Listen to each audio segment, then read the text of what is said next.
أعوذ بالله من الشيطان الرجيم بسم الله الرحمن الرحيم رب اشرح لي صدري ويسر لي أمري واحلل عقدة من لساني يفقه قولي رب زدني علما رب زدني علما رب زدني علما اللهم فقهنا في الدين اللهم فقهنا في الدين اللهم فقهنا في الدين. ہم شروع کرتے ہیں اپنی کلاس. ہماری ہے آیت نمبر 165 سے ہم اسٹارٹ کریں گے آج. ٹھیک ہے. ہم نے لاسٹ کلاس میں یہ پڑھا تھا کہ اللہ تعالیٰ کی پوری ایک سینری نظر آ رہی تھی کہ کس طرح سے اللہ تعالیٰ نے کائنات میں ہر چیز بنائی ہے، اور کتنی خوبصورت پکچر ہم نے پڑھی تھی کہ ایک طرف آسمان، ایک طرف زمین ہے، دن آ رہا ہے، دن جا رہا ہے، سورج نکل رہا ہے، پھر سورج جا رہا ہے تو چاند نکل رہا ہے، پھر خوبصورت ستارے ہیں آسمان پر، اور پھر بارش برس رہی ہے، اور پھر جانور طرح طرح کے پھیلے ہوئے ہیں، اور ہواؤں کا چلنا، اور ہر چیز اللہ تعالیٰ نے ایک سسٹم کے تحت اور ایک آرگنائز طریقے سے رکھی ہے. تو اس کے اندر اللہ تعالیٰ ہمیں نظر آ رہے ہوتے ہیں، اور ہر ایک شے میں جھلک وہ اپنی ربوبیت کی دکھا رہا ہے. ایک نشیدہ تھی، بڑی خوبصورت الفاظ ہے اس میں، تو اس میں یہ لائن بڑی ہی اچھی ہے کہ ہر ایک شے میں اللہ تعالیٰ اپنی تخلیق جو ہے وہ دکھا رہے ہیں. ہر چیز کو دیکھ کر ایک اللہ کی پہچان ہوتی ہے اور ایک اللہ والی فیلنگ آتی ہے، اور یہ احساس ہوتا ہے کہ کائنات کی ایک ایک چیز پکار کے کہہ رہی ہے کہ اس کو بنانے والا کوئی ہے، کوئی چیز بھی ایسے ہو ہی نہیں سکتی. اب دیکھیں ہمارے گھر میں بہت ساری چیزیں ہیں، جیسے پانی آنا ہے، گیس آنا ہے، بجلی آنا ہے، تو ہم ساری چیزوں کے لیے انتظام کرتے ہیں. ہم ایسے ہی گھر لے کر بیٹھ نہیں جاتے کہ ہم کوئی کنیکشن نہ کروائیں یا کوئی گیس کی لائن نہ بنوائیں یا پانی کا کوئی انتظام نہ کریں. جب ہم گھر لیتے ہیں تو ہم ساری چیزوں کو پہلے نوٹ کرتے ہیں کہ یہ ساری چیزیں وہاں اویلیبل ہونی چاہیے، اور ہر ہفتے یا مہینے کے لحاظ سے ہمیں بل کے بارے میں دیکھنا پڑتا ہے، اور ہر چیز کے بارے میں نظر رکھنی پڑتی ہے کہ کون سی چیز کیا ہو رہی ہے. تو کوئی چیز بھی خود نہیں چلتی. اگر آپ الیکٹرکسٹی کا بل پے نہیں کریں گے تو آپ کا لائن کاٹ دی جائے گی، اور اسی طرح گیس کا آپ چارج نہ دیں یا پانی کا آپ مشین نہ چلائیں تو پانی آپ کے اوپر نہیں چڑھے گا اور آپ پانی سے محروم رہ جائیں گے. تو ہر چیز کو، ایک گھر کو چلانے کے لیے ہمیں ہر چیز کو دیکھنا پڑتا ہے. بچوں کو بھی دیکھنے کے لیے اسکول بھیجنا ہے تو ٹائم سے اٹھنا پڑتا ہے، پھر بھیجنا پڑتا ہے. تو ایک عورت پورے گھر کے سسٹم کو دیکھ رہی ہوتی ہے اور گھر کے سسٹم کو چلا رہی ہوتی ہے. تو اتنی بڑی کائنات ہے، کیا ہم ایسے ہی کہہ سکتے ہیں کہ سورج بس نکل گیا؟ سورج نکالنے والے اللہ کے سوا کوئی اور ذات نہیں ہے. ہم اللہ کے سوا جس کو بھی پکارتے ہیں اس کے اندر یہ طاقت نہیں ہے کہ وہ سورج کو لے آئے. ٹھیک ہے. اسی طرح چاند بھی اللہ لاتے ہیں. دن کا چھوٹا بڑا ہونا، یہ ساری تبدیلیاں صرف اللہ کی طرف سے ہوتی ہے. بارش بھی اللہ ہی نازل کرتے ہیں. حالانکہ کچھ مذاہب میں لوگ یہ سمجھتے ہیں کہ بارش کا دیوتا، تو یہ سمجھتے ہیں کہ بارش ان کی طرف سے نازل ہو رہی ہے. تو ایسا ہرگز نہیں ہے، ہر چیز اللہ ہی کر رہے ہیں. تو یہ آیت اللہ کی توحید پر دلالت کرتی ہے. اور پھر اللہ تعالیٰ آیت نمبر 165 جو آج کا پہلی آیت ہے، اس میں پیچھے والی آیت کو ہمیں سکھانے کے بعد یہ کہہ رہے ہیں کہ اب مسئلہ کیا ہے، لوگ کیا کرتے ہیں. وَمِنَ النَّاسِ، ان لوگوں میں سے مَن یَتَّخِذُ، کچھ ایسے ہیں جو بنا لیتے ہیں، مِن دون اللہ، اللہ کے سوا، اندادن، شریک بنا لیتے ہیں. ٹھیک ہے. یحبونہم، وہ محبت کرتے ہیں ان شریکوں سے، کحب اللہ، ایسی محبت جیسے اللہ سے کی جاتی ہے.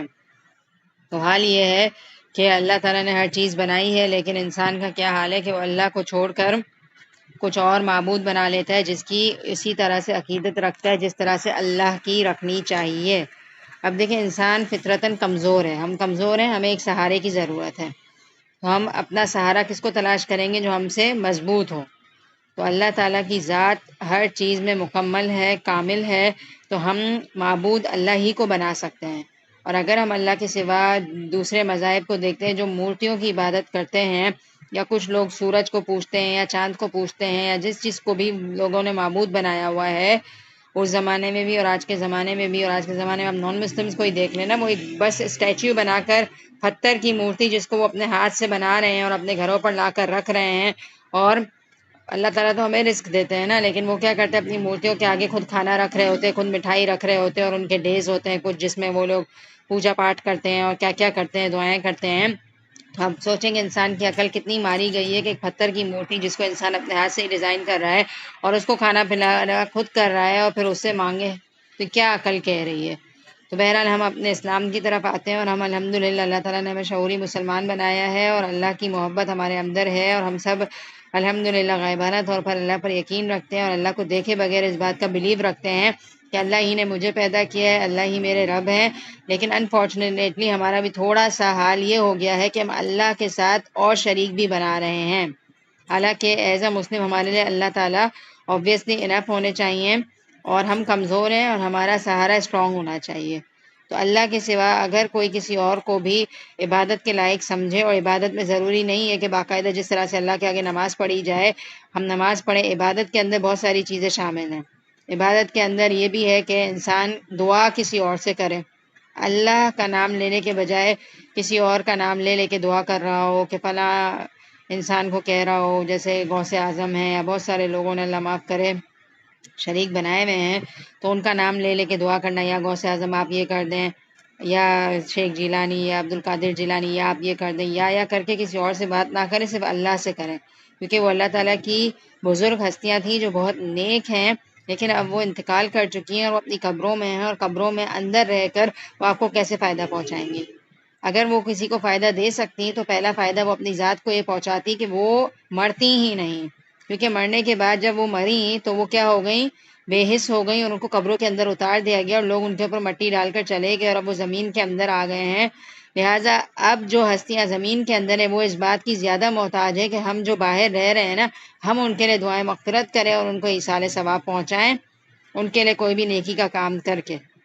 تو اب وہ تو اندر جا چکی ہیں اور وہ اب کسی قابل نہیں ہیں، تو ہم اب ان سے زیادہ پاورفل ہیں، لیکن ہمارا کیا حال ہے کہ ہم انہی سے دعائیں کر رہے ہوتے ہیں۔ ہاں مانا وہ اللہ کی نیک ہستیاں ہیں، لیکن اللہ تعالیٰ نے ان کو یہ اختیار نہیں دیا کہ وہ آپ کی دعاؤں کی قبولیت کا ذریعہ بنے۔ آپ سوچیں وہ مر چکی ہیں، اندر جا چکی ہیں، تو وہ کیا دعا مانگیں؟ یہاں زندگی میں نیک لوگ ہیں جو ان سے ہم دعا کا کہہ سکتے ہیں، کیونکہ نیک لوگ جب دعا کے لیے ہاتھ اٹھاتے ہیں تو obviously ان کا مقام و مرتبہ کچھ زیادہ ہوتا ہے، تو ہم زندگی میں تو کسی نیک انسان کو بول سکتے ہیں کہ آپ میرے لیے دعا کریں، لیکن اگر وہ مر گیا ہے تو قبروں پہ جا جا کے بولنے کا کیا فائدہ؟ وہ کیسے سنے گا؟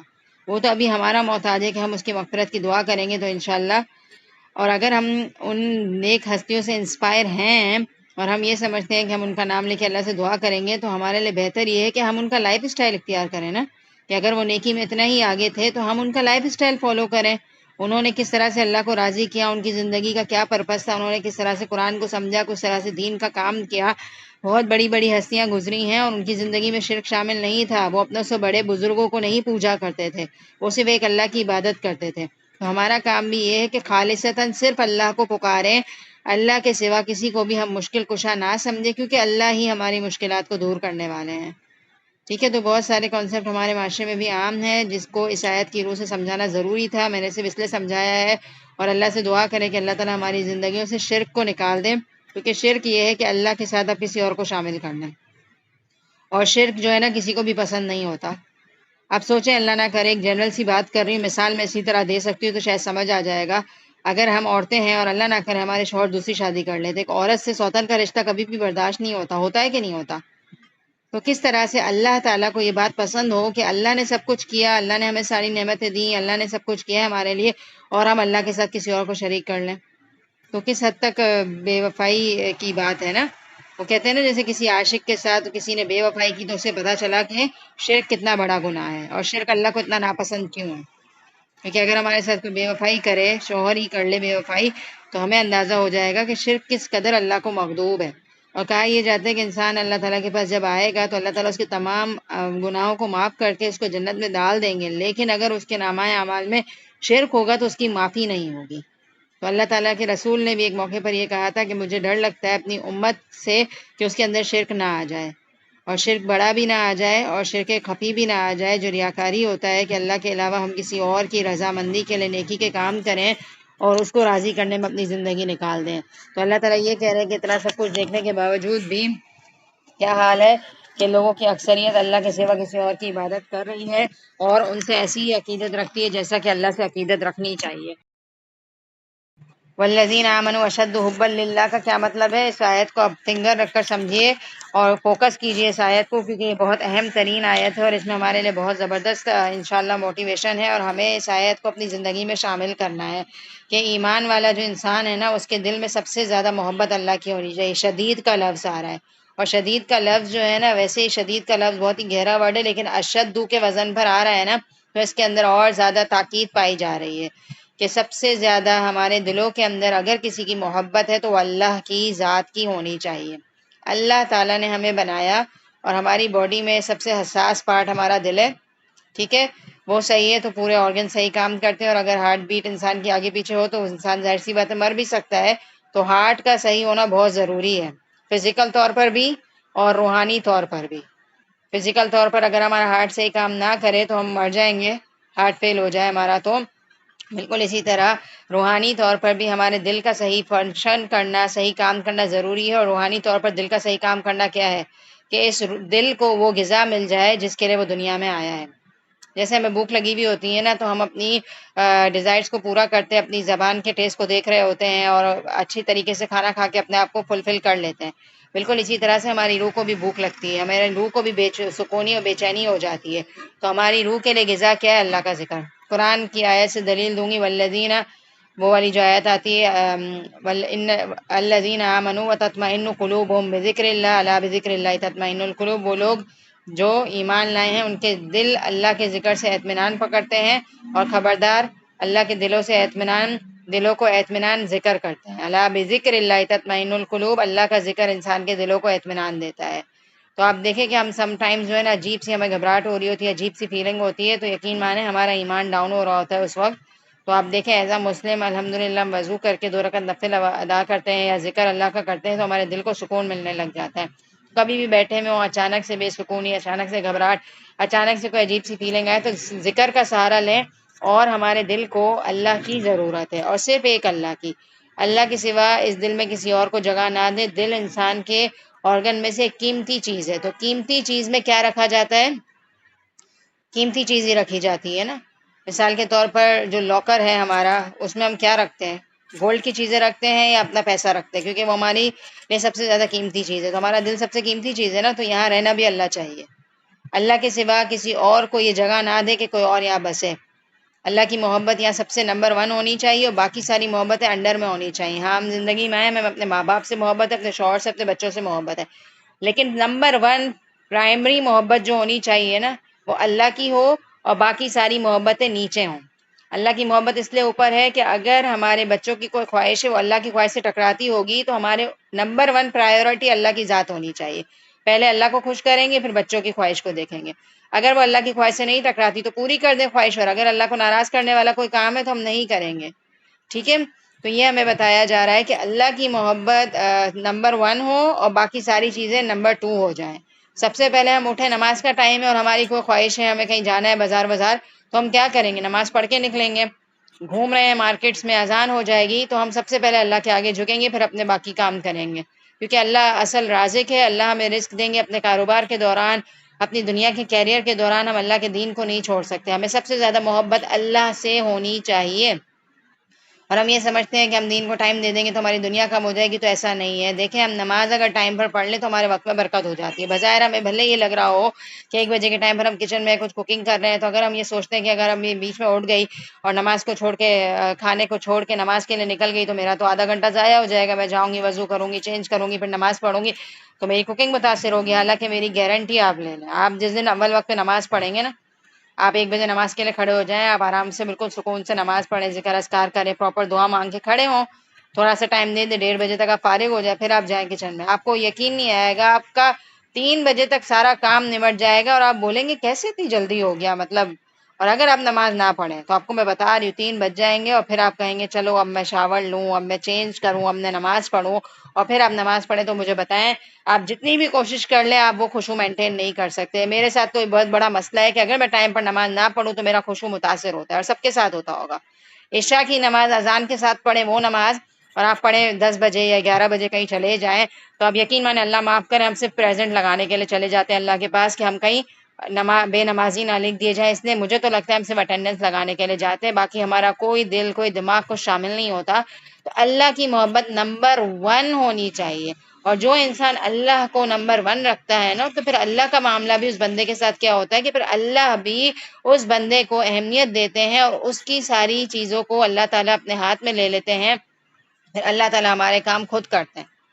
جیسے چاش کی نماز کے بارے میں آتا ہے نا کہ جو شخص چاش کی نماز پڑھے، جس کا ٹائم ہمارا یہ ہوتا ہے جب دھوپ بڑھ جاتی ہے، اور میرے خیال میں آلموسٹ 10 بجے کا ٹائم ہوتا ہے جب دھوپ بہت زیادہ ہو جاتی ہے، اور ظہر سے آدھے پونے گھنٹے پہلے تک آپ پڑھ سکتے ہیں اس نفل کو. تو اس کے بارے میں آتا ہے کہ جو شخص یہ نماز پڑھے گا، اللہ تعالیٰ پورے دن کے کام اس کے اپنے ذمے لے لیتے ہیں. گارنٹی ہے. ہم دین کا کام کریں گے نا، ہمارے کام ایسا لگے گا کوئی کر رہا ہے. دیکھیں جب ہم دین کا کام کر رہے ہوتے ہیں نا، تو ہماری الحمدللہ عادت نکل جاتی ہے کہ ہم اپنا ٹائم ضائع کریں. بازار جاتے ہیں نا تو ہم سمجھے اللہ کے کاز میں لگے ہوئے ہیں، کوئی ہماری کلاس ہے آگے پیچھے اور ہمارے پاس ٹائم بہت شارٹ ہے، تو آپ یقین مانیں کہ ہم جو سوٹ لینے کے لیے جاتے ہیں نا، ہم گھر سے سوچ کے گئے ہوتے ہیں فلاں کلر آج لینے کا دل ہے اور اس طرح کی ڈیزائن ہونی چاہیے، اور دعا کر کے جاتے ہیں. اللہ ٹائم ضائع نہیں ہے، کیونکہ تھک جاتے ہیں اور پھر نمازیں متاثر ہوتی ہیں اور مزہ نہیں آتا. دعا کر کے جائیں. آپ کو میں گارنٹی دیتی ہوں، آپ انٹر ہوں گے آپ کو پہلی شاپ سے وہ چیز سمجھ آ جائے گی. اور اللہ معاف کرے، ہم عورتوں کی عادت یہ ہے کہ پہلی شاپ پہ پسند تو آ جاتی ہے لیکن ہم انٹر ہوتے ہی لیتے نہیں ہیں، پورے شاپ میں گھومتے ہیں اور اینڈ میں کہتے ہیں کہ اب بھائی یہی دے دو، یہی سب سے اچھا تھا. تو تھوڑا سا ہم چیزوں کو، دنیا کو تھوڑا کم کرنا سیکھیں. ہمارے لیے جو بہتر ہوگا اللہ تعالیٰ ہمیں دے دیں گے اور خود ہماری پسند کی چیز ہمارے گھر تک آ جائے گی. لیکن جب دین کی بات آتی ہے تو ہم جان چھڑاتے ہیں اور کہتے ہیں کہ بس تھوڑا بہت ہی سیکھ لیں ہمارے لیے کافی ہے. تو تھوڑا دین کو بھی ٹائم دیں، ہم تھوڑا اپنی نمازوں کو بہتر بنائیں اور نمازوں کو جان چھڑانے کی طرح نہ پڑھیں، اچھے طریقے سے پڑھیں. کیونکہ والذین آمنوا اشد حبا للہ. تو اپنے دل کا جائزہ لیں، میرے دل میں سب سے شدید محبت کس کی ہے؟ چیک کریں اپنے آپ کو. وَلَوْ يَرَى الَّذِينَ ظَلَمُوا إِذْ يَرَوْنَ الْعَذَابَ أَنَّ الْقُوَّةَ لِلَّهِ جَمِيعًا. اور جب وہ دیکھیں گے عذاب ظالم تو وہ کہیں گے تمام قوت اللہ کے لیے ہے. فَإِنَّ اللَّهَ شَدِيدُ وَأَنَّ اللَّهَ شَدِيدُ الْعِقَابِ. اور اللہ تعالیٰ شدید عذاب دینے والے ہیں. یعنی کہ دنیا میں تو وہ یہ سمجھ رہے تھے نا کہ فلاں ہمارا ہیلپر ہے اور یہ ہے اور وہ ہے، لیکن قیامت کے دن ہر چیز ڈسکلوز ہو جائے گی اور نظر آ جائے گا کہ صرف اور صرف اللہ ہی ہے. جو آج ایک آیت آتی ہے سورۃ المؤمن میں، لمن الملک اليوم للہ الواحد القہار. کس کے لیے آج بادشاہت؟ اللہ تعالیٰ خود جواب دیں گے للہ الواحد القہار، ایک اللہ کے لیے جو زبردست ہے. صحیح ہے. تو اصل بادشاہت کے مالک اللہ تعالیٰ ہیں، اصل اللہ تعالیٰ کی ساری قدرت ہے اور ہر چیز اللہ کی ہے. لہٰذا انسان کو کیا کرنا چاہیے؟ دنیا میں بھی مرکز عقیدت سمجھتے ہیں نا، کہ جس ذات سے ہم امید لگائیں، جس ذات کی عبادت کریں، جس کو سب سے نمبر 1 ہم رکھیں، وہ اللہ کی ذات ہے. دیکھیں باقی ساری چیزیں سیکنڈری ہیں. اللہ تعالیٰ کے علاوہ کوئی چیز ایسی نہیں ہے جو آپ سے دنیا میں وفا کرے. آپ سمجھیں اپنی اولادوں سے محبت کر رہے ہیں، بہت زیادہ محبت کر رہے ہیں اور سب کچھ ان کے لیے لگا دیتے ہیں، اور اللہ نہ کرے کوئی ایسا ذریعہ بن جائے کہ اللہ آپ کو ان سے دور کر دے، تو کتنی تکلیف ہوتی ہے نا. تو مادی چیزوں کی محبت انسان کے دل میں اتنی زیادہ نہیں ہونی چاہیے کہ انسان اسی پہ ڈیپینڈنٹ کرے. مال کی محبت، بس یہ سمجھتے ہیں کہ مال ہی میرا سب کچھ ہے، وہی میرے لیے مشکل سے نجات کا ذریعہ. میں بیمار ہو جاؤں گی تو میرے پاس اتنا مال ہے کہ میں صحت حاصل کر لوں گی، یا میرا مال مجھے مشکل وقت میں بچا لے گا. تو ایسا نہیں ہے. دیکھیں فائنینشیل حالت ایک جیسی نہیں رہتی، اللہ تعالیٰ کی آزمائش ہوتی ہے، اللہ تعالیٰ ٹیسٹ کرتے ہیں. اور کبھی کبھی آپ یقین مانیں زندگی میں بہت سارے مقامات پر ایسا آتا ہے کہ اللہ تعالیٰ ہمیں ان چیزوں سے توڑ دیتے ہیں جن پر ہم ڈیپینڈنٹ کر رہے ہوتے ہیں. اور اللہ کا توڑنے کا مقصد پتہ ہے کیا ہوتا ہے؟ کہ ہم اس وقت اللہ سے جڑ جائیں، ہم اپنی آنکھیں کھول لیں. ہم سمجھیں ہم نے بہت زیادہ سوچا کہ میرا مال مجھے بچا لے گا، اور پھر کبھی کوئی فائنینشیل لاسٹ ہو جائے اور پھر انسان اللہ کی طرف رجوع کرے اور پھر ایک اللہ سے مانگے اور اللہ سے کہے اللہ تعالیٰ آپ راضی کہ آپ عطا کریں. تو اس موقع پر کچھ لوگ اللہ سے جڑ جاتے ہیں اور وہ واقعی یقین کر لیتے ہیں کہ اصل ڈیپینڈنٹ کرنے والی ذات تو اللہ کی. اور کچھ لوگ اس موقع پر کیا سمجھتے ہیں کہ بس وقتی آزمائش، ابھی کیا ہے ابھی آ جائے گا، اور پھر ان کا تعلق کوئی اللہ سے نہیں بنتا. تو زندگی میں اونچ نیچ، حادثات اور جن چیزوں سے ہم زیادہ محبت کرتے ہیں وہ اللہ تعالیٰ تھوڑے ٹائم کے لیے ہم سے لے لیتے ہیں. تو یہ ساری چیزیں کیا کرتی ہیں؟ ہمیں اللہ کے قریب کرتی ہیں. صحیح ہے. تو اللہ کی محبت ایک بہت بڑا تحفہ ہے، لہٰذا آپ دعاؤں میں مانگیں اللہ مجھے آپ اپنی محبت دے دیں. بہت زبردست ہے یہ چیز. اچھا چلیں نیکسٹ آیت کی طرف جاتے ہیں، اور اس آیت کی روح سے بس اتنا ہی عمل آج شروع کیجیے گا آپ کہ کوئی بھی ایک کام جو آپ اللہ کی محبت میں سٹارٹ لیں، زندگی میں کوئی بھی ایک کام جو آپ صرف اور صرف اللہ کی محبت کے لیے سٹارٹ لیں آج ضرور سٹارٹ لیجیے گا. اور انشاءاللہ تھرسڈے کو شیئر کیجیے گا کہ کوئی ایسا کام جو آپ نے سوچا کہ میں صرف اللہ کے لیے کر رہی ہوں، مجھے اللہ سے محبت ہے اس لیے میں کر رہی ہوں وہ کام. ٹھیک ہے. استبرأ الذین اتبعوا من الذین اتبعوا ورعوا العذاب وتقطعت بهم الاسباب. جس وقت پیشوا لوگ اپنے تابع داروں سے بیزار ہو جائیں گے اور عذاب کو اپنی آنکھوں سے دیکھ لیں گے اور کل رشتے ناطے ٹوٹ جائیں گے. قیامت کے دن کا یہ منظر آ رہا ہے، اور قیامت کے دن کا منظر یہ ہے کہ قیامت کے دن ہوگا یہ کہ ایک طرف لیڈرز کھڑے ہوں گے اور ایک طرف فالوورز ہوں گے. لیڈرز کون؟ جن کو ہم فالو کرتے ہیں. ٹھیک ہے. اور دوسری طرف فالوورز جنہوں نے پوری زندگی اللہ کے سوا آنکھیں بند کر کے کسی اور کو فالو کیا اور یہی سمجھا کہ بس یہ لوگ ہی ہماری نجات کے لیے کافی ہیں، اور انہی کے لائف اسٹائل کو فالو کیا، اللہ کو چھوڑ کے، جیسے کہ ہم اللہ تعالیٰ کے دین کو چھوڑ کے، اللہ معاف کرے، غیر اسلامی طریقے کو اپلائی کر رہے ہیں، اور بس ایسی سنی سنی باتوں کو فالو کر رہے ہیں، اور آنکھیں بند کر کے کچھ لوگوں کو ہم فالو کر رہے ہوتے ہیں، ان کی چیزوں کو فالو کر رہے ہوتے ہیں، تو قیامت کے دن کیا ہوگا کہ جن کو ہم نے فالو کیا ہے نا وہ ہم سے بیزار ہوں گے۔ حالانکہ ہمیں آج کیا لگتا ہے کہ ہم نے اگر کسی کو فالو کیا ہے تو وہ ہم سے کتنا خوش ہے، دنیاوی طور پر ہو سکتا ہے خوش بھی ہو، ہم اس کو لائک کرتے ہوں، اس کو فالو کرتے ہوں، اس کو پروموٹ کرتے ہوں، تو وہ بہت ہم سے ہو سکتا ہے خوش بھی ہو، لیکن کل قیامت کے دن ہم یہ سمجھیں گے کہ اب یہ بڑا، یا تو اگر ہم نے کسی نیک انسان کو جیسے کہ بزرگ وغیرہ ہیں ان کو آنکھیں بند کر کے فالو کر لیا، اور ہم ان کے لائف اسٹائل کو فالو نہیں کرتے، صرف اور صرف ان کے طریقے کو فالو کرتے، تو یہ چیز لائف اسٹائل کو فالو نہ کریں اور صرف ایسے ہی بس ہم ان کی تقلید کر رہے ہیں آنکھیں بند کر کے، تو کل قیامت کے دن کیا ہوگا، اور تابعدار لوگ کہیں گے کاش ہم دنیا کی طرف دوبارہ جائیں تو ہم بھی ان سے ایسے ہی بیزار ہو جائیں جیسے ہی ہم سے ہیں۔ اسی طرح اللہ تعالیٰ انہیں ان کے اعمال دکھائے گا، ان کو حسرت دلانے کے لیے یہ ہرگز جہنم سے نہ نکلیں گے۔ یعنی کہ کسی بھی انسان کو جو اللہ کے راستے پر نہیں چل رہا ہو، اور اگر ہم آنکھیں بند کر کے اس کو فالو کرتے ہیں تو کل قیامت کے دن وہ ہم سے بیزاری کا اظہار کرے گا، اور اتنی بیزاری شو کرے گا کہ ہمارا یہ دل چاہے گا کہ ہم اللہ تعالیٰ سے وہاں یہی کہیں گے کہ کاش ہمیں بھی دنیا میں ایک دفعہ جانے کا موقع ملے اور ہم ان سے اتنی بیزاری دکھائیں۔ اور اللہ تعالیٰ یہی کہہ رہے ہیں کہ پھر میدان حشر میں ان کے اعمال حسرت بنا بنا کر ان کو دکھائے جائیں گے، اور وہ جہنم سے نہیں نکالے جائیں گے۔ ان دونوں آیات کا کنکلیوژن یہ ہے کہ آپ کس کو فالو کرتے ہیں، اللہ اور اس کے رسول صلی اللہ علیہ وسلم اور تمام پیغمبروں کے راستے کو فالو کر رہے ہیں، یس اور نو؟ اگر فالو کر رہے ہیں تو بہت اچھی بات ہے، انشاءاللہ آپ کا انجام بہترین ہوگا۔ ہٹا دیتے ہیں اس بات کو، آپ کس کو فالو کر رہے ہیں، ویسٹرن کلچر کو، یا سنت سے ہٹ کر لائف اسٹائل کو؟ کسی ایکٹر کو دیکھا کہ اس نے اس طرح کے بال بنائے ہوئے ہیں، اس طرح کی داڑھی منہ جس طرح بھی اسٹائلش رکھی ہوئی جو اسلام کے خلاف ہے، اس کا لباس ایسا ہے، کسی ایکٹریس کو فالو کر رہے ہیں، اس نے لباس اتار دیا تو ہم نے بھی اتار دیا، ہم اس کی کاپی میں نکل گئے، تو ہم یہ سمجھ رہے ہیں کہ آج دنیا میں بہت اس کے فالوورز ہیں تو ہم بھی اس راستے پہ چلیں گے تو لوگ ہمیں بھی لائک کریں گے، لیکن کل قیامت کے دن یہ ساری چیزیں ہمارے لیے حسرت بنیں گی، اور بہترین لائف اسٹائل آپ صلی اللہ علیہ وسلم کا ہے، اور قرآن اور سنت ہمارے لیے بہترین مشعل راہ ہے، لہٰذا ہمیں اسی کو فالو کرنا ہے، ورنہ اللہ کے سوا کسی بھی راستے کو آپ فالو کریں گے تو قیامت کے دن آپ کے لیے حسرت کا ذریعہ بنے گا۔ الحمدللہ اللہ تعالیٰ نے ہمارے آگے قرآن رکھ دیا اور ہمیں صحیح بات پتہ چل رہی ہے، تو ہمیں انشاءاللہ صحیح بات کو ہی فالو کرنا ہے۔ یا ایھا الناس کلوا مما فی الارض حلالا طیبا ولا تتبعوا خطوات الشیطان انہ لکم عدو مبین۔ لوگوں، کھاؤ اس میں سے جو زمین میں ہے حلال اور پاکیزہ، اور نہ تم پیروی کرو شیطان کے راستوں کی، بے شک وہ تمہارے لیے کھلا دشمن ہے۔ اللہ تعالیٰ نے اس آیت کے اندر ہمیں دو چیزوں کا حکم دیا ہے کہ ہمیں کھانا پینا ہے، لیکن کیسا رزق کھائیں گے ہم؟ حلال ہو، جو حلال کیا ہوتا ہے؟ جو جائز طریقے سے کمایا جائے، جس کے اندر کسی قسم کا دھوکہ دہی یا لوٹ مار یا کسی بھی قسم کی ایسی چیز نہ ہو جو ہم جانتے ہیں ناجائز قسمیں کیا ہیں۔ ناجائز قسمیں مثال کے طور پر کیا کیا ہیں؟ سود کا کاروبار نہ ہونا، اسی طرح جوا کھیل کر کمایا ہوا مال ہو، اسی طرح آپ اگر تجارت کر رہے ہیں تو اس کے اندر اگر آپ دھوکہ دے رہے ہیں لوگوں کو، چیز کم بیچ رہے ہیں اور مال ان سے زیادہ لے رہے ہیں، تو کسی بھی طرح کا رد و بدل کرنا یا لوگوں کو دھوکہ دے کر مال کو اپنے بیچنا، تو یہ ساری چیزیں ناجائز کمائی میں آئیں گی۔ تو حلال کیا ہے؟ جو اللہ کے بتائے ہوئے طریقے پر ہو اور جائز پروفٹ ہو جس کے اندر، اور آپ کی محنت شامل ہو، تو اسے حلال مال کہا جاتا ہے اسلامکلی۔ طیبہ، پاکیزہ، جو بھی کھانا آپ کھا رہے ہیں نا اس کا صاف ستھرا ہونا بھی ضروری ہے، ٹھیک ہے؟ تو ہمیں اس سے یہ سکھایا جا رہا ہے کہ اسلام کا مزاج کتنا زبردست ہے کہ پاکیزہ کھانا ہم کھائیں۔ مثال کے طور پر ہم کھانا بنا بھی رہے ہیں نا، مثال کے طور پر ایک فروٹ ہی ہم کھا رہے ہیں تو اس کو پراپر واش کر کے کٹ کر کے دیکھیں کہ اس کے اندر کوئی گندا پارٹ ہے تو اس کو آؤٹ کر دیں ہم، اور صاف ستھرا کھائیں ہم۔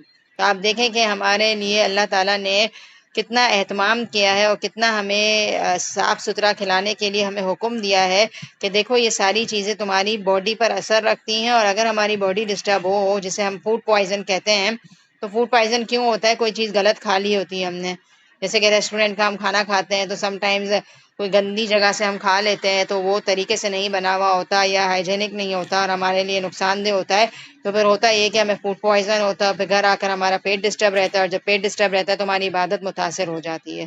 تو کھانا جو ہے نا انسان کو ہیلدی رکھتا ہے، اور جو انسان ہیلدی ہوگا وہ پھر اللہ کی عبادت بھی کر سکے گا اور باقی کام کاج بھی کر سکے گا. تو اسی لیے اللہ تعالیٰ نے اتنا زیادہ ہمیں ایمفیسائز کیا ہے کہ تمہارے لیے صحیح کھانا بھی کتنا ضروری ہے. کیونکہ مومن ایک پراپر انسان ہوتا ہے، وہ بے مقصد اور عجیب و غریب انسان نہیں ہوتا. جو دل چاہ رہا ہے وہ کھا لے، کھانے سے پہلے سوچے نہیں کہ وہ کیا کھا رہا ہے، اس کے کیا سائیڈ افیکٹس ہیں. تو طیبہ جو ہے نا ہر لحاظ سے ہیلدی ڈائٹ کو بھی ہم کہیں گے. تو گندی اور عجیب و غریب ناپاکیزہ نہ ہو جو چیزیں، گندگی ہو جن کے اندر شامل، تو ان چیزوں سے ہمیں اوائڈ کرنا چاہیے. اور کوئی بھی کھانا کھا رہے ہیں تو اس کو کوک کرتے ہوئے بھی پراپر طریقے سے کوک کیا جائے اور صاف ستھرے طریقے سے بنایا جائے، جس کو کھانے کے بعد ہمیں انرجی ملے، نقصان نہ ہو ہمارا. ٹھیک ہے. وَلَا تَتَّبِعُوا خُطُوَاتِ الشَّيْطَانِ، اور پیروی کیجئے کس کی؟ شیطان. نہیں پیروی کیجئے شیطان کے قدموں کی، کیونکہ شیطان کیا ہے؟ تمہارا کھلا دشمن ہے. اب شیطان کے قدموں کی پیروی کیا ہوگی؟ یہی ہوگی نا، اللہ نے حکم دیا حلال اور پاکیزہ کھاؤ، اور شیطان کی پیروی کیا ہوگی؟ حلال اور پاکیزہ نہ کھاؤ. شیطان نے کیا کیا؟ ہمارے لیے سودی کاروبار کو، حرام بزنس کو اٹریکٹیو بنا دیا، یہ کہہ کر کہ اس میں پروفٹ زیادہ ہے اور اب اتنا کون دیکھتا ہے، آج کل تو سب ہی غلط کام کریں، لہٰذا تم بھی کر لو، کیا ہو جائے گا اگر تم بھی کر ہی لوگے دھوکہ دہی. تو بھائی عقل، شیطان ہماری مینٹالٹی یہ بناتا ہے کہ بھائی برکت تو چیٹنگ کرنے سے ہی ہوتی ہے. آپ نے دیکھا نا، ہم اپنے معاشرے میں یہ سینٹینسز بہت کہتے ہوئے نظر آ رہے ہوتے ہیں کہ اب سبھی کر رہے ہیں. میرے پورے مارکیٹ میں یہی سسٹم چل رہا ہے کہ اس طرح کر کے پھر اس طرح کیا جاتا ہے، تو پروفٹ زیادہ ہوتا ہے، وہ طریقہ اللہ کو پسند نہیں ہے. تو وہ لوگ یوں کہہ رہے ہیں، تو پورے ہمارے فلور پر لوگ اسی طرح کر رہے ہیں، چیٹنگ کر رہے ہیں، تو میں بھی کر لیتا ہوں، اس میں کیا جا رہا ہے. تو آپ کیوں کریں گے؟ آپ تو اللہ کو فالو کریں گے نا، باقی لوگ تو شیطان کے راستے پر جا رہے ہیں. تو ہمیں تو وہ کام کرنا ہے جو اللہ کو پسند ہے، اللہ کو ہم چیٹ نہیں کر سکتے. ٹھیک ہے. اور پاکیزہ چیزیں کھائیں، کیونکہ شیطان گندی گندی چیزوں کو ہمارے لیے اٹریکٹیو بنا کر پیش کر رہا ہوتا ہے. تو اللہ تعالیٰ نے جو ہمیں بتایا ہے کہ کیا کھانا ہے اور کیا نہیں کھانا، اس کا ہمیں دھیان رکھنا ہے. اور آج کے سبق میں انشاءاللہ ایک اور آیت بھی آئے گی جس کے اندر پوری حلال اور حرام کی لسٹ ہے، اور مختصر سی لسٹ ہے، اور پھر انشاءاللہ سورہ مائدہ میں ڈیٹیل آئے گی، تو انشاءاللہ اس کو آپ پڑھیں گے تو آپ کو سمجھ آ جائے گا. انما یأمرکم بالسوء والفحشاء وان تقولوا علی اللہ ما لا تعلمون. بے شک اللہ تعالیٰ شیطان تمہیں حکم دیتا ہے برائی کا اور بے حیائی کا، اور اللہ تعالیٰ پر ان باتوں کے کہنے کا حکم دیتا ہے جن کا تمہیں علم نہیں. شیطان کن 4 چیزوں کا حکم دیتا ہے؟ نمبر 1 برائی. شیطان کا کام یہ ہے کہ انسان کو وہ برائی کی طرف لے جائے. آپ صلی اللہ علیہ وسلم اور دین کے داعی اور اللہ تعالیٰ ہمیں حکم دیتے ہیں کہ تم نیکی کے راستے کو فالو کرو، لیکن شیطان الٹا کام کرتا ہے. وہ کس طرف بلاتا ہے؟ برائی کی طرف. کسی بھی قسم کی برائی ہو گئی، بیٹھے میں آپ غیبت کروا لی، جھوٹ بلوا لیا، نماز چھڑوا لی، تو یہ برائیاں ہیں نا ساری، جس کی طرف وہ بلا رہے ہیں ہمیں. اور بے حیائی کا حکم دیتا ہے. آپ دیکھیں برائی جب اللہ تعالیٰ نے کہہ دیا نا، تو اس کے اندر ساری چیزیں آٹومیٹکلی شامل ہو جاتی ہیں، ہر وہ چیز جو اللہ کو ناراض کرے. لیکن اللہ نے فحشا کو الگ سے ہائی لائٹ کیا. اور ویسے بھی کہا جاتا ہے کہ سو جو ہے نا چھوٹی برائی کے لیے اشارہ ہوتا ہے، اور فحشا جو ہوتا ہے نا کھلی کھلی بے حیائی کی طرف اس میں اشارہ ہے. اور اللہ کی طرف وہ باتیں کرو جس کا تمہیں علم نہیں ہے. علم ہو نہ ہو، بس بات کرنا ضروری ہے دین کے بارے میں. آپ کے حالانکہ ہمیں یہ جائز نہیں ہے کہ ہم کسی بھی چیز کو حدیث کہہ کر لوگوں کو بتا رہے ہوں. حدیث اگر ہمیں کہنا ہے نا تو ہمارے پاس پراپر علم ہونا چاہیے، پورے الفاظ رسول اللہ صلی اللہ علیہ وسلم کے ہم کوٹ کر رہے ہیں، ایک لفظ ادھر ادھر نہیں کر سکتے. اب جیسے ایک حدیث کا مفہوم ہے نا کہ تم میں سے بہترین شخص وہ ہے جو خود قرآن سیکھے اور دوسروں کو سکھائے. تو اگر مجھے حدیث تھوڑا سا ڈاؤٹ ہے، میں صحیح نہیں بول پا رہی، تو مجھے اس طرح سے لوگوں کو بتانا ہے. وَإِذَا قِيلَ لَهُمُ اتَّبِعُوا مَا أَنزَلَ اللَّهُ قَالُوا بَلْ نَتَّبِعُ مَا أَلْفَيْنَا عَلَيْهِ آبَاءَنَا. اور جب ان سے کہا جاتا ہے کہ اللہ تعالیٰ کی اتاری ہوئی کتاب کی تابع داری کرو، تو جواب دیتے ہیں کہ ہم تو اس طریقے کی پیروی کریں گے جس پر ہم نے اپنے باپ داداؤں کو پایا، گو ان کے باپ دادا بے عقل اور گم کردہ راہ ہوں. یعنی کہ جب ان سے کہا جاتا ہے کہ اللہ کی بتائی ہوئی کتاب کو فالو کرو، تو ان کا جواب یہ ہوتا ہے کہ ہم تو اپنے باپ داداؤں کو فالو کریں گے. باپ داداؤں سے کیا مراد؟ کہ ہمارے گھروں میں جب ہم آنکھ کھولے شعور کی اور ہم الحمدللہ ایک ذہن رکھتے ہوں کہ ہم قرآن کو اور حدیث کو اپنی نظر سے پڑھ کر سمجھ سکتے ہیں، لیکن ہم کیا کریں؟ قرآن اور سنت کو نہ سیکھیں، اور اپنے گھروں میں جو ٹرینڈ چلا آ رہا ہے، جس طرح سے ہمارے گھر والوں نے، بڑوں نے دین کو لیا ہوا ہے، وہ جمعرات والے دن اگربتیاں چلاتے ہیں تو ہم بھی آنکھیں بند کر کے چلا لیں. وہ کسی بھی طرح کی شادی بیاہ کے ان کے رسومات ہیں، جہالانہ رسمیں ہیں، مائی عمر بیٹھنا ہے، یا میت کے موقع پر قرآن پہ قرآن ختم کروانا ہے، یہ ساری چیزیں نا اسلامکلی الاؤ نہیں. اگر ہم اسلام کا مطالعہ کریں تو ہمیں پتہ چلتا ہے، لیکن ہمارا مسئلہ کیا ہے؟ ہم کرتے ہیں فالو، اور یہ کہتے ہوئے نظر آتے ہیں کہ ہمارے باپ داداؤں نے جو کیا ہم وہی کریں گے. تو اللہ تعالیٰ یہ کہہ رہے ہیں کہ کیا اگر تمہارے باپ دادا اندھے ہوں، یعنی کہ اندھے سے مراد یہ کہ عقل نہیں رکھتے ہوں، دین کا علم نہیں ہو، اور وہ غلط راستے کو فالو کرے تو بھی کیا تم انہیں فالو کرو گے؟ ایک بات بتائیں کہ جب ہم اپنی جوان ایج پہ پہنچتے ہیں 10 سے 11 سال تک، تو ہمارے اندر دین کا شعور اترنا شروع ہوتا ہے، اور یہ ایک ایج ہے جس میں ہمیں کہا گیا کہ بچے کو بھی 7 سال سے نماز کا حکم دو، اور 10 سال میں اسے تھوڑا سا مارا بھی جا سکتا ہے، اور اس مسواک کی مار آتی ہے کہ بالکل ہلکی مار کرو. لیکن یہ ساری پریکٹس اس لیے کروائی جاتی ہے کہ بلوغت انسان کی تقریباً لڑکا ہو یا لڑکی ہو 12-13 سال سے شروع ہو جاتی ہے. لڑکوں کی ذرا سا بعد میں ہوتی ہے، لیکن لڑکیوں کی پیریڈس کے بعد بلوغت ہوتی ہے. تو اس وقت اسے پھر دین کے سارے احکامات اس پر فرائض کے درجے پر آ جاتے ہیں کہ اس کو ماننا ضروری ہوتا ہے. اب ایسے موقع پر انسان دین کو پریکٹس کرنا چاہتا ہے تو وہ آنکھیں بند کر کے کیا کرتا ہے؟ جو گھر میں ہو رہا ہوتا ہے اسی کو کر رہا ہوتا ہے.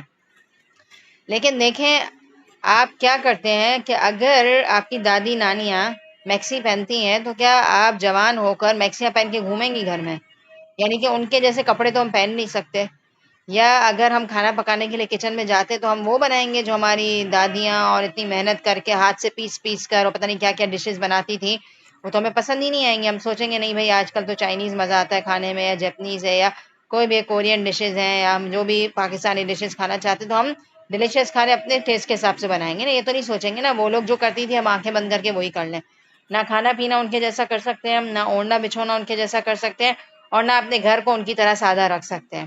اگر ان کے گھر سادے ہیں، ان کے گھروں میں مٹکے کے گلاسز ہیں اور یہ ساری چیزیں ہیں، تو کیا ہم بھی کہیں گے ہم بھی مٹکے کے برتن یوز کریں گے، اسٹیل کی پلیٹیں لیں گے؟ ہم کیا کریں گے؟ جس طرح سے معاشرہ ترقی کر رہا ہے اس حساب سے ہم کیا کریں گے؟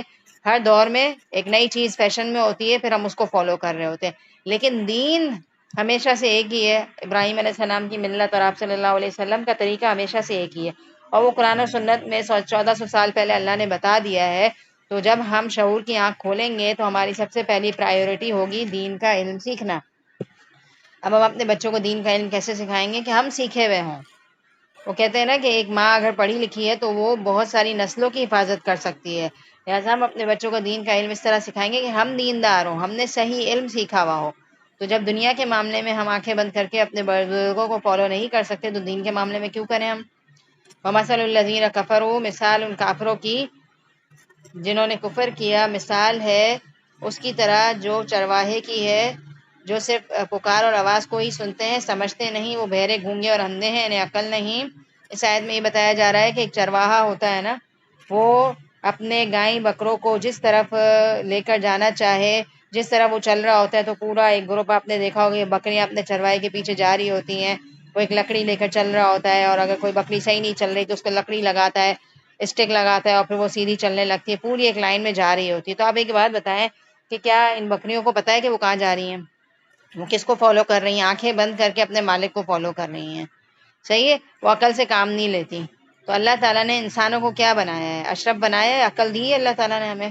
تو ہمیں کیا کرنا چاہیے؟ فالو کرنے سے پہلے یہ دیکھنا چاہیے کہ مجھے بلایا کس چیز کی طرف جا رہا ہے. مثال کے طور پر آپ گاڑی چلا رہے ہیں اپنی کسی راستے میں، آپ سمجھیں کلفٹن پہ آپ کوئی ٹریولنگ کر رہے ہیں، راستے میں ہیں، اور آپ نے دیکھی ایک بہت زبردست قسم کی ہائی فائی کوئی گاڑی دیکھی، پجیرو یا جو بھی کوئی بڑی سی گاڑی دیکھی، بلیک کلر، کتنی شائنی تھی، لوگ بھی اس میں اچھے بڑے ویل آف نظر آ رہے تھے بیٹھے ہوئے. آپ اتنے فیسکینیٹ ہو گئے، اتنے متاثر ہو گئے ان لوگوں سے. تو اب آپ یہ بتائیں کہ آپ کو جانا آگے تھا ڈیفینس کی طرف، اور وہ گاڑی مڑ جاتی کلفٹن سے کسی اور طرف، تو کیا آپ آنکھیں بند کر کے اس گاڑی کو فالو کریں گے صرف اس لیے کہ وہ بہت چمکدار تھی، صرف اس لیے کہ وہ بہت اٹریکٹیو تھی؟ تو ہر چمکتی ہوئی چیز سونا تو نہیں ہوتی نا. اور اگر کوئی یہ پاگل پنا کرے اور وہ گاڑی چلی جائے گلشن پہ اور آپ کی ڈیسٹینیشن ڈیفینس تھی، تو پھر کیا کریں گے؟ آپ نے تو پورا رانگ کٹ لے لیا. آپ کا ٹائم ضائع ہوا، آپ کا پیٹرول ضائع ہوا، اور آپ کی صلاحیتیں ضائع ہوئی کہ نہیں؟ تھک جائیں گے. اور پھر ہاتھ میں کیا آئے گا؟ جنت ہماری ڈیسٹینیشن تھی اور ہم پہنچ گئے کہیں اور، فالو کر کے ہم نکل گئے اللہ نہ کرے جہنم کی طرف. تو جب دنیاوی طور پر عقل کا مظاہرہ کرتے ہیں نا آپ، اور اگر آپ کسی کو فالو کرتے ہیں تو آپ بہت کچھ پوچھتے ہیں اس سے، پھر کہیں جا کر سیٹسفائیڈ ہوتے ہیں تو پھر فالو کرتے ہیں. اپنے بچے کو اسکول میں بٹھانا ہوتا ہے تو پورے طریقے سے چیک کرتے ہیں. حفظ کی اسکول ہے تو پورا چیک کرتے ہیں کہ ان کا حفظ کا سسٹم کیسا ہے، کتنے بجے چھٹی ہو رہی ہے، پورے سیٹسفائیڈ ہو جاتے ہیں. پھر گھر آ کے استخارہ کرتے ہیں، بڑوں سے مشورہ کرتے ہیں، 4-5 آپشن رکھتے ہیں، اور پھر جہاں مطمئن ہو جاتا ہے دل وہاں بچوں کو ایڈمیشن کراتے ہیں. تو یہ بتائیں کہ ہم دنیا میں آئے ہیں، اللہ تعالیٰ نے عقل جیسی بڑی نعمت ہمیں دے دی ہے، تو پھر ہم بے سمجھی کا فیصلہ کر سکتے ہیں کہ ہم گھروں میں بیٹھے ہوئے ہوں اور ہمارا دل بھی، یقین مانے کھٹکتا ہے. کچھ چیزیں ایسی ہوتی ہیں جو لوگ کر رہے ہوتے ہیں. اب آپ دیکھیں نظر اتارنے کے لیے کوئی مرچی نمک کے طریقے نہیں ہوتے کہ مرچی جلا دو, انہیں نمک سے چھڑکا چھڑکی کر دو. ایک زمانے میں اللہ معاف کرے ہمارے ساتھ بھی بہت کچھ تھا. ہم بھی جس فیملی سے بلانگ کرتے ہیں, جس فیملی میں ہم نے آنکھ کھولی ہے, مجھے یاد آ رہا ہے کہ بچپن میں میری امی میری نظر جو ہے نا نمک پکڑ کے پورا اوپر سے نیچے کر کے تھو تھو کر کے سنک میں ڈال دیتی تھی. وہ نمک بھی کہتے کہ دیکھو نہیں. تو افسوس ہوتا ہے, لیکن الحمدللہ اللہ کا بہت احسان ہے کہ بہت جلدی ہمیں کچھ ایسے ماحول مل گئے, شعور کی ایج تک ہی مل گئے تھے, 10-12 سال کی عمر میں کچھ ٹیچرز ایسی مل گئیں کہ الحمدللہ انہوں نے دین کو ہمیں شروع سے بتایا. اور اللہ کا شکر ہے جب ہم ان کی کلاسز میں جانے لگے تو ہمیں افسوس ہوتا تھا کہ کیا چیزیں ہیں, اور الحمدللہ ہم نے فوراً کلیریفائی کیا کہ دلی عقل ہی ایمان تھا کہ نمک کوئی ایسے ایسے کر کے نمک سے کوئی نظر اتاری جائے, یعنی کہ فطرت کے بھی خلاف جاتی ہیں یہ باتیں. فطرت یہ کہتی ہے کہ اللہ کا کلام پڑھ کے دم کرو. الحمدللہ جب گئے اور سیکھا نا تو یقین مانے ماشاء اللہ سے یقین آ گیا کہ نہیں سورہ فلق ناس پڑھی آپ صلی اللہ علیہ وسلم نے تو اسی سے دم ہوگا اور کسی چیز سے نہیں ہوتا. لوگ پتہ نہیں کیا کیا طریقے کر رہے ہوتے ہیں, قرآن کو چھوڑ رہے ہوتے ہیں اور سمجھتے کہ نظر اتر گئی. بہت فضول چیزیں ہیں, اور اللہ کا شکر ہے ہمارے گھروں میں بھی عام تھی, لیکن اللہ کا یہ فضل ہوا کہ اللہ تعالیٰ نے ہمیں توفیق دی, پھر ہم نے گھروں میں ایک نیا سسٹم شروع کیا اور الحمدللہ بہت فائدہ ہوا. تو آپ لوگ بھی بہت کچھ کر سکتے ہیں. اپنے بچوں کی نظر اس طرح مت اتاریں, آپ فلک ناس سے اتاریں, پھر وہ بھی آگے جا کر یہی چیز سیکھیں گے. ان کی زندگی میں کوئی پریشانی ہوگی, کوئی مشکل ہوگی, وہ بھی اپنے آپ کو قرآن سے ہی دم کریں گے. قرآن سے بڑھ کر کسی کی طاقت نہیں ہے. ٹھیک ہے, تو بہت ہی آج کی امپورٹنٹ آیات ہیں. بندھے بندھائے ہوئے طریقے کو توڑنا ہے اور اللہ اور قرآن کے بتائے ہوئے طریقے کو ہمیں لینا ہے. ٹھیک ہے, یا ایھا الذین آمنوا کلوا من طیبات ما رزقناکم, اے لوگوں جو ایمان لائے ہو کھاؤ پاکیزہ چیزیں جو تمہیں ہم نے رزق دی ہیں, اور اللہ کا شکر ادا کرو اگر تم اسی کی عبادت کرتے ہو. یہ وہی آیت تھوڑی سی ملتی جلتی آ رہی ہے کہ پاکیزہ چیزیں کھانی ہیں اور اللہ کا شکر ادا کرنا ہے.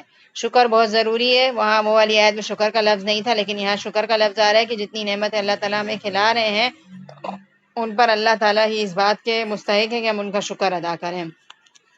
اس کے بعد ایک اور آیت ہم دیکھ لیتے ہیں, کیونکہ اس میں نے آپ کو شروع میں جو بولا وہی آ رہا ہے اس کے اندر. انما حرم علیکم المیتۃ والدم ولحم الخنزیر وما اہل بہ لغیر اللہ. اللہ تعالیٰ نے کیا کیا چیزیں ہمارے لیے حرام کی ہیں, اس لسٹ کو آج غور سے سمجھیے گا تاکہ کانسیپٹ کلیئر ہو جائیں گے کہ حرام کیوں ہے. ٹھیک ہے, مطلب کیا کیا چیزیں حرام ہیں. نمبر 1 یہ ہے تم پر مردار اور بہا. نمبر 1 یہ آ رہا ہے کہ تمہارے لیے مردار حرام ہے. مردار کیا ہوتا ہے کہ دیکھیں جس طرح سے ہمارے جانوروں کو ذبح کرنے کا اسلامک طریقہ ہے نا کہ گردن پر چھری پھیری جائے گی, بسم اللہ اللہ اکبر کہہ کر اسے ذبح کیا جائے گا, اور اس کی باڈی سے پورا خون نکل جاتا ہے, اور پھر ہم اس کی کٹنگ وغیرہ کر کے اس کو یوز کرتے ہیں. یہ ایک اسلامک طریقہ ہے. اگر کوئی جانور طبعی موت مر جائے, بیمار تھا یا کسی بھی وجہ سے وہ مر جائے, یا گلا گھونٹ کر کسی نے اس کو مار دیا ہو, یا کسی بھی قسم کی اس کو طبعی موت آ جائے, اللہ کی طرف سے موت آ جائے اور اس کو ذبح نہ کیا گیا ہو, تو وہ ہم نہیں کھا سکتے کیونکہ وہ مردہ ہے. اور آپ کو پتہ ہے کہ اس میں ہمارے لیے نقصان ہے. ہمیں یہ پتہ ہونا چاہیے کہ اللہ نے اگر ہمیں کوئی چیز بتائی ہے تو اس میں ہمارے لیے فائدے ہیں, اور اس کے اپوزٹ جانے میں ہمارے لیے نقصان ہے. کیونکہ جو ایک جانور ہوتا ہے نا اس کی باڈی کے اندر جو خون ہوتا ہے نا, وہ جب ہم اس کو ذبح کرتے ہیں نا تو ہی پورا باہر آتا ہے, اور بلڈ کھا لینا ہمارے لیے ہماری فزیکل ہیلتھ کے حساب سے بھی نقصان دہ ہے. تو جو لوگ جانور طبعی موت مر جاتے ہیں تو ان کی باڈی سے بلڈ باہر نہیں نکلتا, اور جب ہم اس کو کاٹ کے کھاتے ہیں تو وہ چیز ہماری باڈی کے لیے صحت کے پوائنٹ آف ویو سے بھی نقصان دہ ہے. اس لیے اللہ کی ایک حکمت اس میں یہ نظر آتی ہے. چاہے ہمیں حکمت سمجھ آئے یا نہ آئے, اللہ کا حکم ہے اس لیے لے لینا ہے, لیکن اللہ تعالیٰ نے جن چیزوں سے ہمیں روکا ہے اس میں ہمارے لیے یقیناً فائدہ ہی ہوتا ہے اس بات کو سننے میں. ٹھیک ہے, اور آج کل جو مشینی طریقے سے چیزوں کو ذبح کیا جا رہا ہے نا, جھٹکے کے ذریعے سے چکن کو ذبح کرنا یا جانوروں کو ذبح کرنا, تو وہ گوشت بھی ہمارے لیے پھر حرام ہی ہوگا, کیونکہ اس میں بھی باڈی کا پورا بلڈ باہر نہیں آتا, اور وہ ایک ذبح کرنے والا طریقہ نہیں ہے. نمبر 1 مردار حرام ہے, اور نمبر 2 ہمارے لیے خون حرام ہے, اور بہتا ہوا خون حرام ہے. جو جب ہم کسی جانور کو ذبح کر رہے ہوتے ہیں تو اس کی باڈی سے جو خون نکل رہا ہوتا ہے تو وہ دمم مسفوحہ ہے, یعنی کہ بہتا ہوا خون ہے. تو وہ بہتا ہوا خون بھی آبویسلی ہمارے لیے حرام ہے, اور جو تھوڑا بہت گوشت کو دھونے کے بعد بھی تھوڑا بہت خون رہ جاتا ہے تو وہ آبویسلی ہمارے لیے حرام نہیں ہے. اور حدیث کی روح سے 2 خون حلال ہیں. ایک کون سا خون, کلیجی, اور دوسرا تلی. کلیجی اور تلی کے اوپر کافی مقدار میں خون لگا ہوا ہوتا ہے, واش کرنے کے باوجود بھی رہ جاتا ہے تو وہ ہمارے لیے مسئلہ نہیں ہے. تلی اور کلیجی ہم کھا سکتے ہیں کیونکہ اس کے اندر خون ہوتا ہے. اور تیسری چیز، سور کا گوشت ہمارے لیے حرام ہے. اور سور کون ہے؟ خنزیر کا جانور ہے. یہ ایک بے غیرتی میں بدترین جانور ہے. یعنی کہ اس سور کا جو جانور ہوتا ہے نا، اس کی ہیبٹس اچھی نہیں ہوتی، ایٹنگ ہیبٹس بھی اچھی نہیں ہوتی، اور ایک پسندیدہ جانور نہیں ہے، اس کی عادات اور یہ ساری چیزیں اچھی نہیں ہوتی. اس لیے اللہ تعالیٰ نے ہمیں اس کو بھی کھانے کا منع کیا ہے، کیونکہ انسان جو چیز کھا رہا ہوتا ہے نا، اس کا اثر اس کی باڈی پر آتا ہے. جیسے کہ میں نے آپ کو پہلے بھی بتایا کہ اچھا کھانے سے ہمارے اندر اچھی فیلنگ آتی ہے. آپ دیکھیں ہیلدی ڈائٹ لیتے ہیں تو آپ اپنے آپ کو اسٹرانگ فیل کرتے ہیں، اور جب اسٹرانگ ہوں گے تو آپ ایکٹیو رہیں گے، پھر بہت سارے کام کر سکتے ہیں. اور گندی چیزیں کھاتے ہیں تو سست ہو جاتے ہیں. ٹھیک ہے، تو یہی ساری چیزیں اس میں یہ بتائی جا رہی ہے کہ اس جانور کو کھانے کا اس لیے منع کیا گیا ہے کیونکہ یہ اچھی چیز نہیں ہے ہمارے لیے. اور سب سے امپورٹنٹ چیز جو آج ہمارے دور میں سب سے زیادہ کھایا جاتا ہے وہ ہے اللہ کے سوا کسی اور کے نام پر کسی بھی چیز کو قربان کیا گیا ہو وہ کھانا.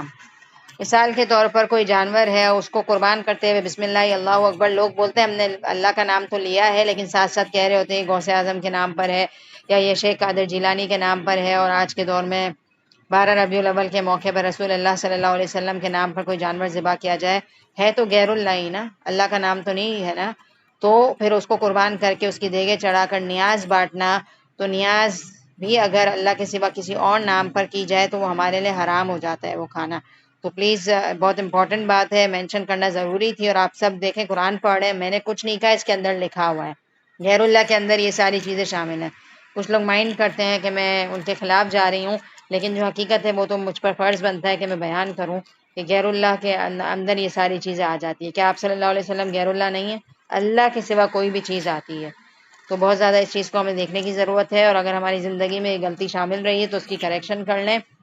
اور اس کے علاوہ ضروری نہیں ہے کوئی جانور ہو، بلکہ اگر کسی بزرگ کی قبر پر جا کر کوئی مٹھائی وغیرہ چڑھائی جائے اور پھر اس کو غریبوں میں بانٹا جائے اور ہم جیسے نیک لوگ بھی اس کو جا کے کھا لیں، تو یہ ساری چیزیں ہمارے لیے جائز نہیں ہیں. اللہ کے سوا کسی اور کے نام پر لوگ بسکٹس بانٹ رہے ہوتے ہیں مسجد میں کہ آج فلاں بزرگ کے نام پر یہ قربان کر رہے ہیں، فلاں بزرگ کے نام پر نیاز چڑھائی ہے ہم نے، فلاں بزرگ کے نام پر دیگیں چڑھائی ہیں. تو کافی جگہوں پر لکھا ہوا بھی ہوتا ہے کہ اس بزرگ کے نام کے یہاں بکرے جمع کروائے جا رہے ہیں، تو آپ ڈونیشن ڈال دیں. تو ان ساری چیزوں پر انویسٹ کرنا، ان ساری چیزوں پر خرچ کرنا اور کھانا اس کو مزے سے، یہ ساری چیزیں ہمارے لیے گناہ شامل ہوں گی، لہٰذا ہمیں اس سے بچنے کی ضرورت ہے. اور آیت کے اینڈ میں یہ کہا جا رہا ہے کہ جو شخص مجبور ہو جائے اور حد سے نہ بڑھنے والا ہو، وقتی طور پر وہ اگر تھوڑا سا اس میں سے کھا لے تو اس کے لیے گناہ نہیں ہے. تو اس میں یہ آتا ہے کہ اگر کوئی شخص بالکل مرنے کے قریب ہے اور اس کی زندگی موت کا مسئلہ آ گیا ہے، اور اگر وہ نہیں کھائے گا، ابھی بھوک سے نڈھال ہے اور وہ مر رہا ہے، اور اللہ نہ کرے اس کے سامنے کوئی حرام چیز لائی جائے، تو وہ اپنی جان کو بچانے کے لیے بس تھوڑا سا چکھ لے گا، اتنا جس سے وہ سروائیو کر لے، تھوڑا بہت منہ میں لے لے گا جس سے وہ سروائیو کر لے. تو اللہ تعالیٰ نے انسان کو خودکشی کا منع کیا ہے، اور انسان اپنی جان کو خود ہلاکت میں نہ ڈالے. تو اگر ایسی جگہ ہو جہاں حرام ہو ہر چیز اور آپ کے پاس حلال نہ ہو اور آپ بالکل مرنے کے قریب ہیں، تو اپنے آپ کو بچانے کے لیے آپ تھوڑا سا کھا لیں گے، لیکن صرف اتنا کھائیں گے جس سے آپ کی زندگی بچ جائے، چسکے لے لے کے زیادہ نہیں کھائیں گے. ٹھیک ہے، تو یہ ساری چیزیں صرف اس لیے ہیں کہ اللہ تعالیٰ نے دین میں آسانیاں رکھی ہیں. اور اگر انسان ایسی کنڈیشن میں تھوڑا بہت کچھ کھا لے اور وہ ظاہر سی بات ہے ریگریٹ کرے گا کہ میں نے کیا کیا، تو ایسے موقع پر اللہ تعالیٰ اسے بخش دیں گے، کیونکہ وہ کیا تھا، ولنگ نہیں تھا کھانے کے لیے، بس اس کی مجبوری نے اس کو تھوڑا سا کھلا دیا. ٹھیک ہے. ان الذين يكتمون ما انزل الله من الكتاب ويشترون به ثمنا قليلا، بے شک جو لوگ چھپاتے ہیں جو نازل کیا اللہ نے کتاب میں سے اور وہ بیچ دیتے ہیں اس کو تھوڑی قیمت کے عوض، یہی لوگ وہ اپنے پیٹوں میں آگ کھا رہے ہیں اور نہیں کلام کریں گے ان سے اللہ تعالیٰ قیامت کے دن، اور نہ ان کو پاک کریں گے، اور ان کے لیے دردناک عذاب ہے. یعنی کہ جو لوگ علم کی باتوں کو چھپائیں اور اس کے بدلے غلط فتوے دے کر دنیا کا تھوڑا سا مال حاصل کر لیں، تو ایسے لوگ دنیا کا جو مال اپنے پیٹوں میں لے رہے ہیں وہ اپنے پیٹوں میں آگ بھر رہے ہیں، اور ایسے لوگوں سے اللہ تعالیٰ قیامت کے دن بات بھی نہیں کریں گے اور ان کو پاک بھی نہیں کریں گے. ٹھیک ہے، اور ان کی طرف دیکھیں گے بھی نہیں. ایک اور موقع پر وعدہ توڑنے والوں کے لیے یہ آتا ہے. یہی لوگ ہیں جنہوں نے خرید لی گمراہی ہدایت کے بدلے اور عذاب مغفرت کے بدلے. فما اصبرهم علی النار، اللہ تعالیٰ کہہ رہے ہیں کہ ایسے لوگوں نے گمراہی خرید لی ہے ہدایت کو دے کے، اور عذاب کو خرید لیا مغفرت کے بدلے. کتنی ڈرا دینے والی بات ہے کہ وہ ہدایت کو چھوڑ کے گمراہی کا راستہ لے رہے ہیں اور مغفرت کو چھوڑ کے اللہ کی عذاب کا راستہ لے رہے ہیں. تو اللہ پوچھے کتنا صبر کریں گے وہ آگ پر. یعنی کہ کبھی کبھی انسان اتنا گناہوں میں نکل جاتا ہے کہ اللہ پوچھ رہے ہیں تمہارے اندر کتنا ٹالرنس ہے، تم کتنی آگ برداشت کرو گے. حیران ہو رہے ہیں اللہ تعالیٰ کتنے گناہ کرو گے. مطلب ہم بھی اپنے آپ سے پوچھیں نا کہ کتنی نمازیں ہم چھوڑیں گے، کتنا اسٹیمنا ہے ہمارے اندر آگ برداشت کرنے کا. فما اصبرهم علی النار، کتنے گناہ کرو گے. تو یاد دلائیں اپنے آپ کو کہ اللہ تعالیٰ ہم سے پیار کرتے ہوئے کہہ رہے ہیں کہ کتنی آگ برداشت کرو گے. جیسے مثال کے طور پر ہمارا بچہ کوئی غلط کام کرے تو ہم اس سے ناراض ہو کر یہ نہیں کہتے کہ تم نے مجھے ستا کے رکھا ہے، نہیں یہ نہیں وہ، اس طرح کے الفاظ کہنے کے بجائے ہم یہ کہتے کہ کتنا کرو گے، کتنی غلط حرکتیں کرو گے. تو یہ الفاظ بہت ہی محبت والے اور طلب والے الفاظ ہیں. تو اللہ کے الفاظ فیل کریں کہ اللہ ہم سے اتنی محبت کرتے کہ ہماری فکر کرتے ہوئے کہہ رہے ہیں کہ کیا ہو گیا ہے، کتنا کرو گے. ذالک بأن الذی نزل الکتاب بالحق، بے شک اللہ ہی نے سچی کتاب نازل کی ہے، اور جو لوگ اس کتاب میں اختلاف کرتے ہیں وہ بڑی دور کی گمراہی میں نکل گئے ہیں، اتنی دور چلے گئے ہیں کہ واپسی مشکل ہے.